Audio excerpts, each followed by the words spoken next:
Nathan had bet on the Clays, based on everything he knew about House Raven. Sure, the High Lord Raven was infamous for his underhanded tactics and cold-blooded attacks at night, but he was also known for his cunning, and there was no way he'd have been foolish enough to ever send a single low-level assassin to finish off an important job. I didn't tell you anything. You don't know what you're talking about. Mordrid couldn't believe it. In a few short moments, Nathan had extracted the sole piece of information he had sworn to his lord never to reveal, even in death. Now, all he could do was puzzle over how Nathan could have possibly become so strong, when all the information he had collected said the boy's victory over Jason was nothing but a tall tale, and that he was really just a weakling. Tell me, why did Lord Byrum send you here? Nathan's voice sent shivers down Mordred's spine as his body tensed up. He felt Nathan's grip on his shoulder tighten. I'll never say a word. You must as well kill me now. If you insist.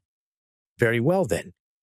I'll venture he wished for you to harm my sister in all sorts of ways to scare me. Maybe I should return the favor to him instead. Nathan's grip grew even tighter until Mordrid could feel the tendons in his arm breaking. Please, just kill me swiftly, but first I must know, how did you become so powerful? Why don't you ask the heavens when you get there? With that, Nathan drew his knife and slashed across Mordred's face, instantly blinding him.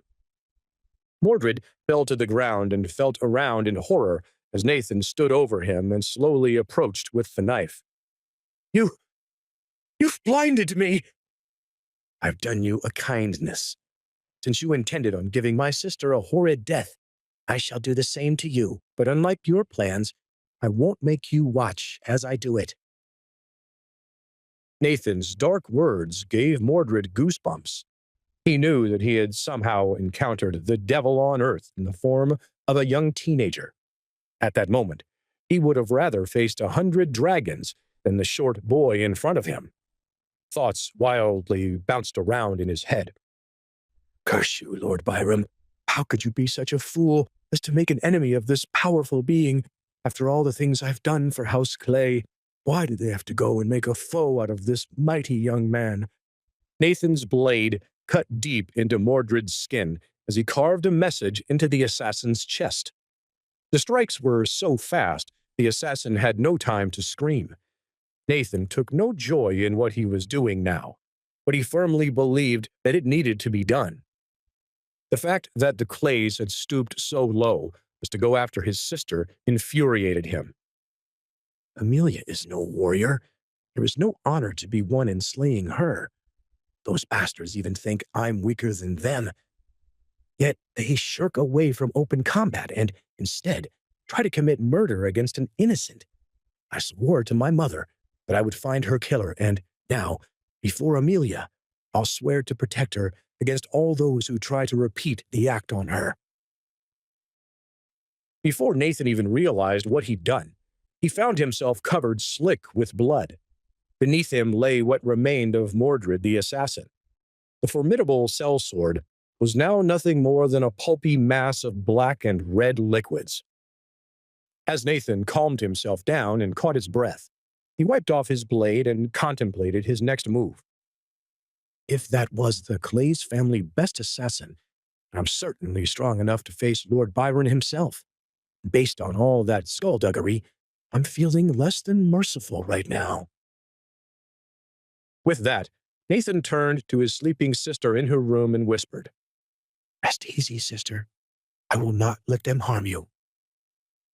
Then Nathan picked up the body, slung it over his shoulders, and leaped off his sister's balcony onto the roof of a nearby building. As the moon rose high in the sky, Nathan flew across the rooftops of the city toward the manor of House Clay. Nathan raced across rooftops with the dead assassin on his back. He was certain that he would murder all the Clays in one fell swoop when, suddenly, he felt another presence beside him. It was his father, Ulrich. Nathan, lad, what happened here? Never mind him, father. This man was sent by the Clays to murder Amelia. I aim to seek vengeance for her. Before Nathan could continue his quest, Ulrich grabbed his shoulder. Wait, Nathan, remember what I warned you. If you go there looking for a fight, you'll find it and then end up in the Duke's dungeon for fighting in private. What would you have me do, father?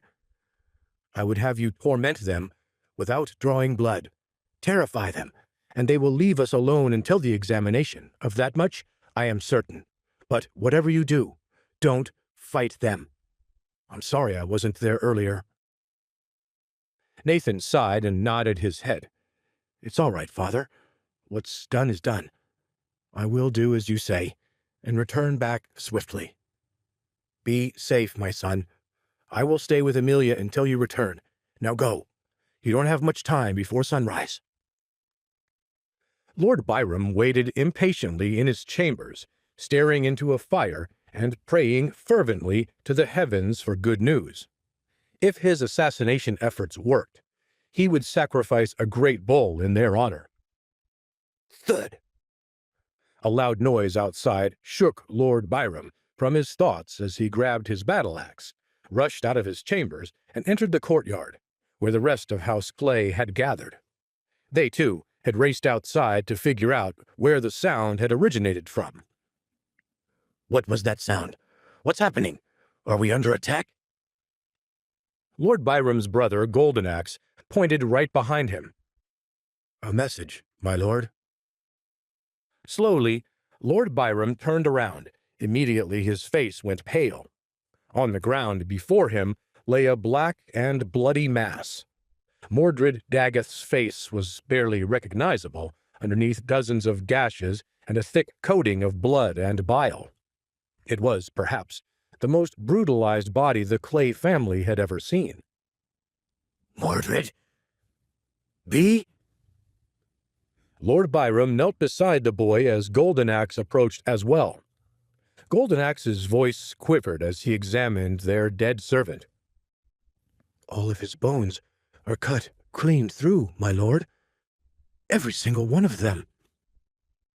Suddenly, a crowd formed around the body. Every single member of House Clay stood there, shaken to the core.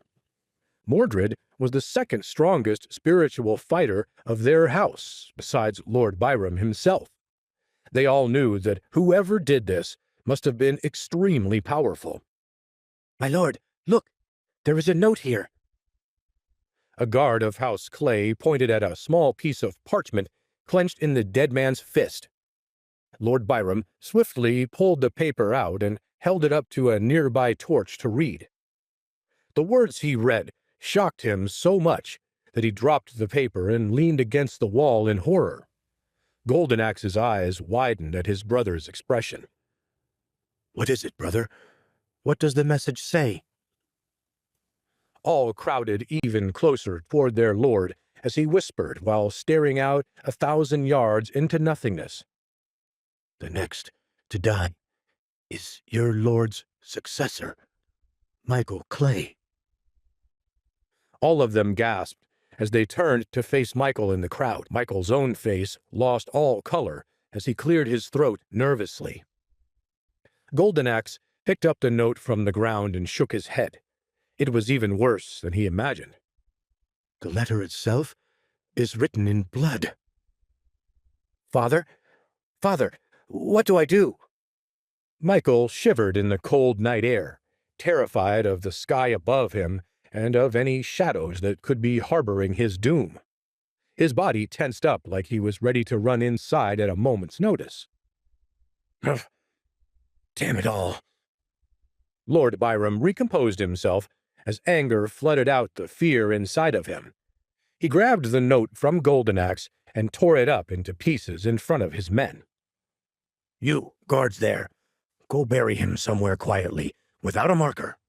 Yes, at once, my lord. Lord Byrum fumed as he watched Mordrid's body get carried out of the compound. Mordrid was an assassin for hire, with no family ties, and no known acquaintances outside of the Clay family. What troubled Lord Byrum the most was that Mordrid was known for never talking, even when captured. Mordrid had escaped a number of times in captivity, and not once had information about the hit been leaked before. This time, however, was clearly different. How could his attackers have known he was with us? What horrendous ways did they torture him into giving up House Clay?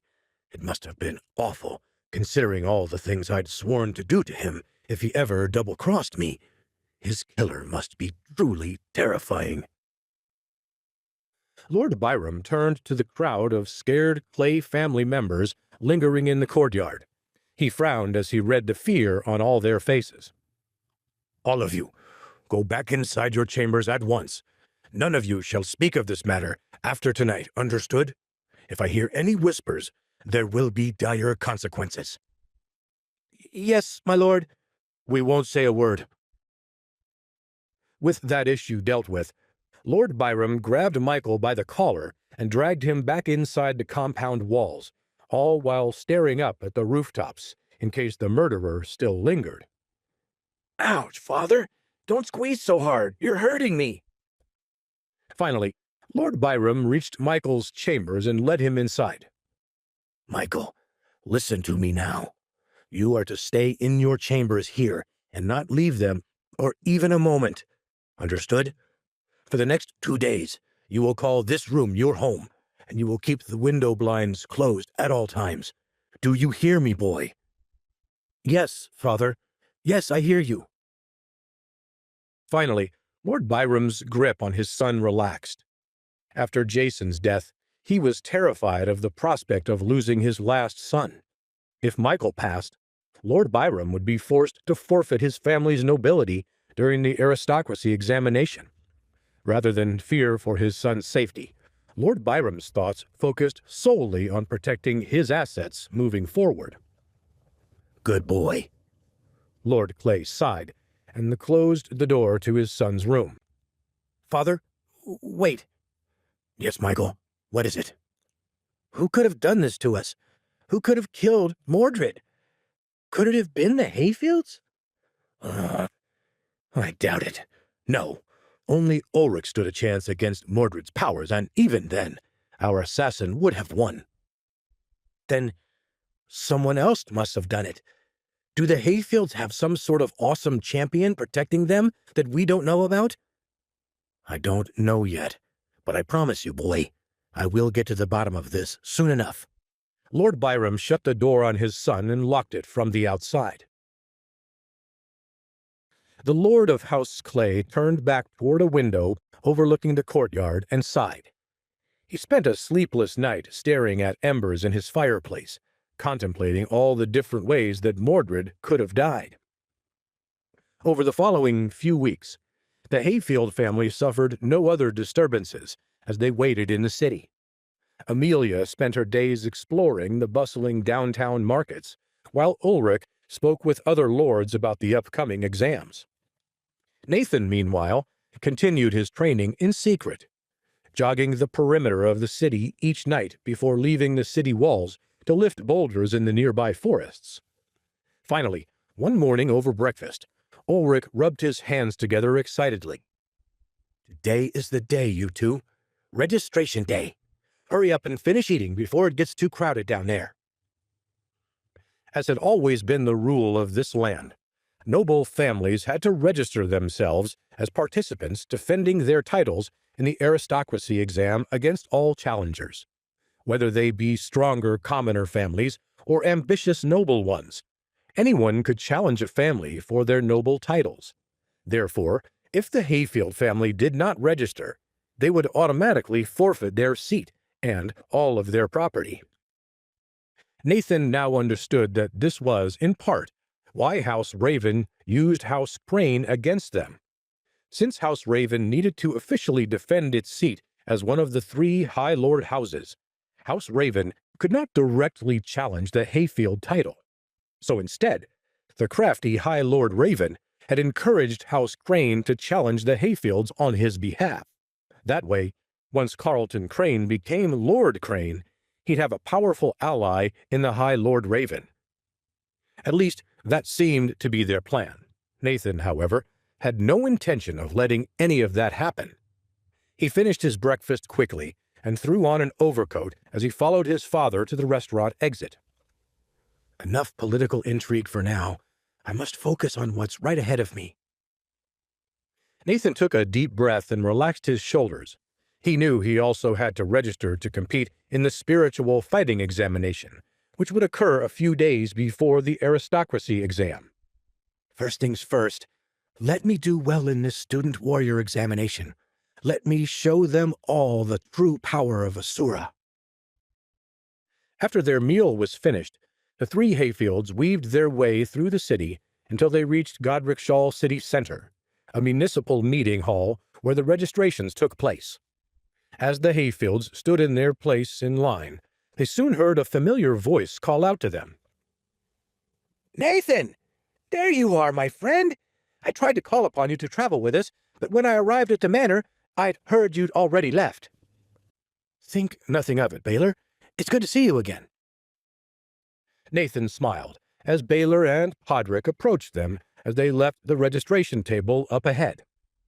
Ulrich immediately launched into telling his old friend Podrick a series of jokes as the two boys spoke privately.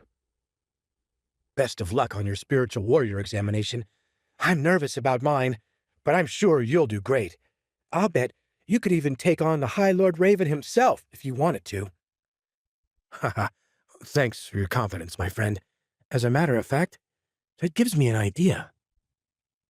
Nathan turned to Ulrich, whose face was already flushed red from laughter.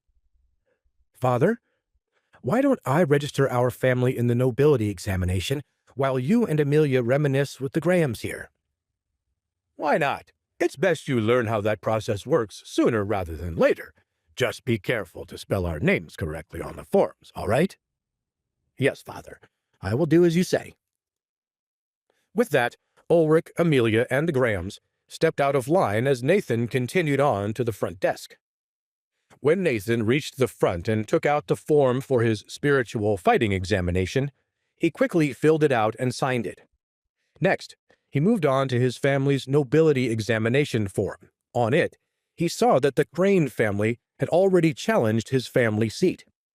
He'd need only to check a box next to a shield icon beside his family name, and he would be sure to face the Cranes in combat, and most likely succeed in defending the Hayfield title.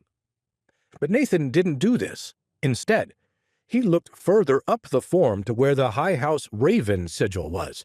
Next to it, he checked the box beside the sword icon. In other words, Nathan risked his family's name to go after the High Lord Raven's seat of power. Since he didn't defend the Hayfield title, the Cranes would automatically receive his family's land while he faced off against House Raven for their title and properties. The clerk at the counter couldn't believe what he had read when Nathan passed the form over to him. "Young man, what you've written here must be some sort of mistake. Please, change it before someone notices, and I'll be forced to accept it." Nathan only shook his head and smiled confidently. Thank you for the reminder, but no mistake has been made. It's a gamble, I know, but after I defeat the High Lord Raven, it will pay off handsomely. "As long as you defeat the High Lord Raven? Child, are you feeling well? You're speaking nonsense words." The clerk couldn't decide if the young man in front of him was brave or stupid, or both. After all, the three High Lord families had occupied their distinct seats of power directly below the Duke for hundreds of years. The Lightstones, the Hales, and the Ravens were all well-known family names in Godric's land, with thousands of pounds of silver and hundreds of warriors at their beck and call. Yet Nathan didn't seem the least bit nervous about taking on the High Lord Raven's family. I've never felt better, clerk. Now, please, submit my form as is. "Very well, then, young warrior. It's your funeral, after all." Nathan grinned and casually strolled away from the clerk at the counter. Just wait and see what happens. I think you'll be surprised. Nathan made his way through the crowd of people trying to register for the nobility and spiritual fighting examinations.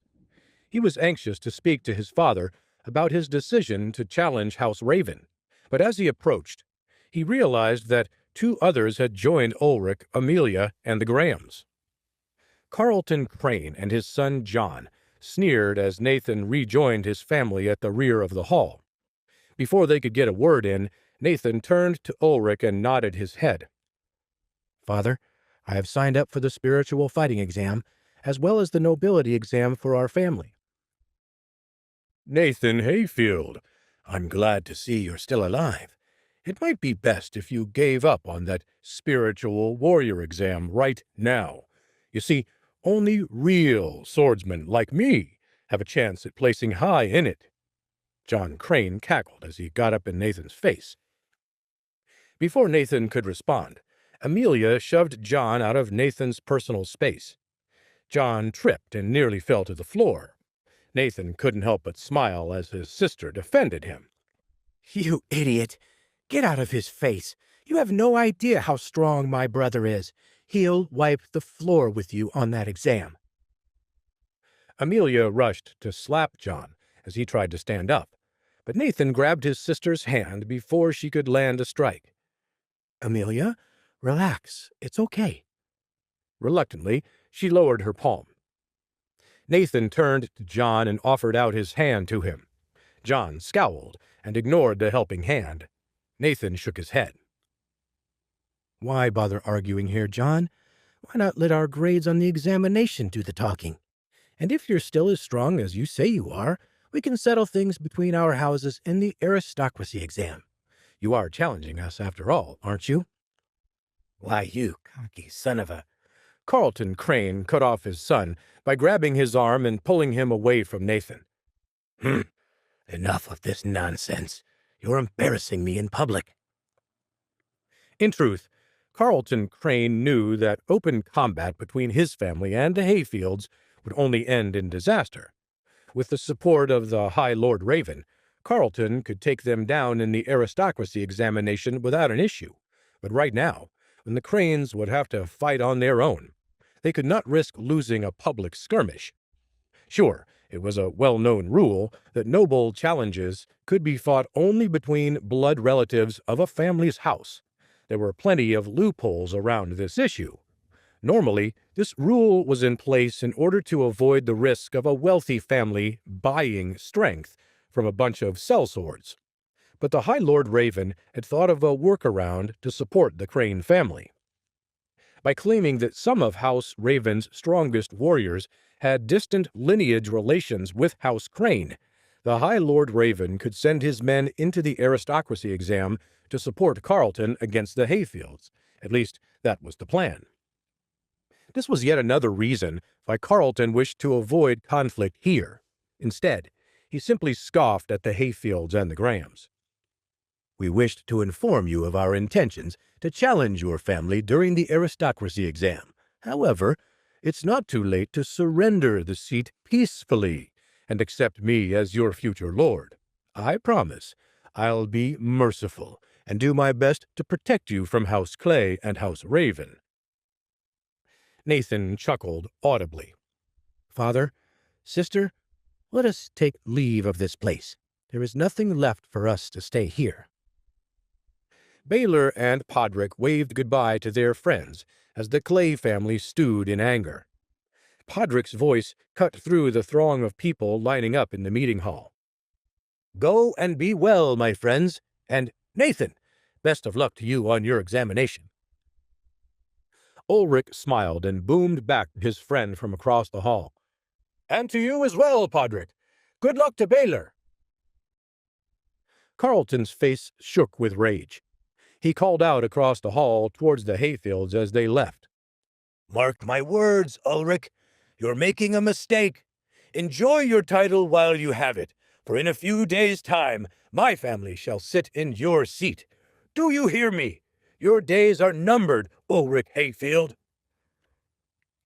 As they left the room, Nathan shared a chuckle with his family. I was wondering how long it would take for him to scream at us again, Father. and at such high volume. Boy, he'd have a much better career as a bard than as a lord of the realm. Amelia giggled at his joke as Ulrich's eyes began to water. Really, Nathan, you jest well, but we ought not to underestimate them. Don't worry, Father. I've estimated them quite accurately. Podrick smiled as he finished waving and looked down at his son. Then, suddenly, the Grahams became aware of the fact that they were still standing next to the cranes. Podrick whispered to Baylor as he ushered him away. Come, Baylor, we'd best leave as well before the volcano mouth erupts once more. Carlton Crane's head whipped around towards the Grahams. Veins bulged in his neck as he screamed, I heard that! You impudent knave! Carlton's voice was so obnoxiously loud that even his son, John Crane, stuck his fingers in his ears. After registration day was over, Nathan continued to train in his hotel room as he waited for a few more days to pass before the spiritual fighting examination. He focused on improving his Asura eye technique and got into the habit of running the perimeter of the city twice each day. Without his great metal training bars, he did not wish to break anything, so he shadow fenced for several hours each day, channeling the power of Asura into his body and imagining a sword in his grasp, pictured the High Lord Raven's face every time he struck his final blow. During this time, he also searched in vain for clues about his mother's murder. Ulrich also did this, but with little success. They had even petitioned for an audience with the Duke to discuss the matter, though Duke Godrickson himself was notoriously difficult to contact. Despite being nobility themselves, it would likely take several months before they would be able to receive an audience. Time passed quickly until the day of the spiritual fighting examination arrived. Due to the two great examinations happening about the same time, the Kingdom of Calandria deemed it best to hold the smaller exam for the student warriors first, and then hold the nobility examination a few weeks later. Nathan marveled at the sea of people all around him in Godricshall Square, the largest gathering place in the city, where the spiritual fighting examinations took place. Every 5 years, hundreds of competitors and thousands of people who wished to watch the show packed the place. Nathan made his way through the plaza and nonchalantly took his place in line among the other students. Hardly anyone around him looked up from their own nervous preparations. Despite Nathan's duel with Jason, few spiritual warrior students thought that Nathan was particularly strong. Please subscribe to the Pocket FM YouTube channel and press the bell icon for instant notification. Check out our channel for more such exciting shows.